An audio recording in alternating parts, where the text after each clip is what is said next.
Hello, my name is Dr. Wilma Jackson.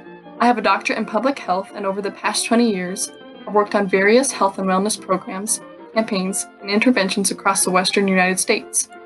Currently, I am the campaign director over the Montana Wellness Health Campaign, Truth or Dare. Today, I'm going to discuss what this campaign's target is, what it is trying to achieve. I'm going to explain why this campaign is important and why you should care about it. And I'm going to do this with the help of my special guest, Tanya Lake. Tanya, why don't you go ahead and introduce yourself? Hello everyone, I'm Tanya. I run a cattle ranch with my family outside of Turner, so I don't usually get to do things like this. I just want to thank Wilma for having me here today. I am thrilled to get to share some of my experiences with you all. And we are thrilled to have you. Now tell me, Tanya, do you have children? Yes, I have 3 children. What about grandchildren? Nieces or nephews? Do your friends have children? No grandkids yet. I have plenty of nieces and nephews though. Most of my friends have kids about the same age as mine. I have 2 kids myself. They're both in high school now. I remember when they were little. All they wanted to eat was junk food. It's only gotten worse since they've become teenagers.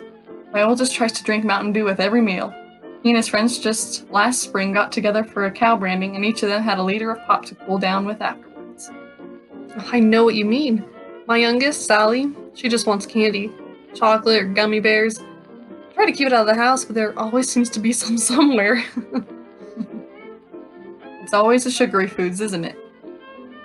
Do you know what that much sugar can do to a kid's teeth? We've had plenty of cavities in our family. It seems like every dentist appointment we go to, someone needs another filling. Yes, it's the same at our house. And it can really add up after a while. When I was a kid, I remember constantly getting cavities.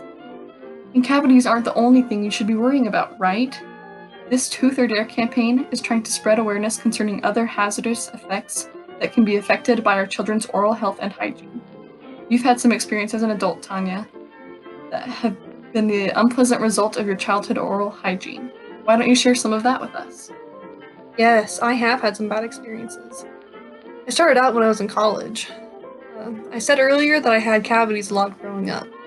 My family didn't always take me to see the dentist, probably when they should have, so they didn't always get taken care of. And that really became a problem later.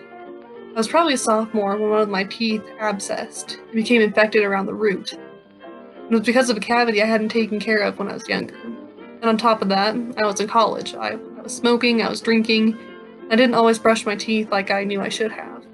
I ended up having to have that tooth pulled, and now I have a fake tooth there instead. Wow. If you could go back and do it differently, would you? Oh, definitely I would. I would have gone to the dentist much sooner to get it taken care of. And I would have taken better care of my teeth every day. So, dentists can help prevent a lot of problems.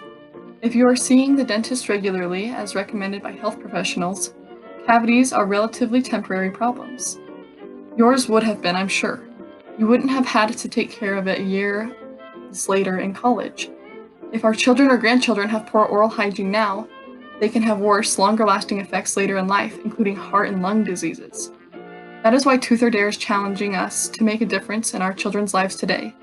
We can do this by working to prevent these problems now, by encouraging our kids to brush and floss their teeth at least twice a day.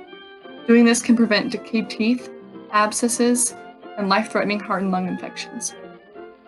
Whether you are looking out for your own kids or someone else's, by encouraging the kids you love to follow these recommendations, you are saving their lives years down the road. Thank you so much for joining us today, Tanya, and thank you to all of you for listening in. For more information regarding the Truth or Dare campaign, you can visit our campaign website in a Google search at BYU-edu Truth or Dare, or follow us on Twitter, Facebook, or Instagram.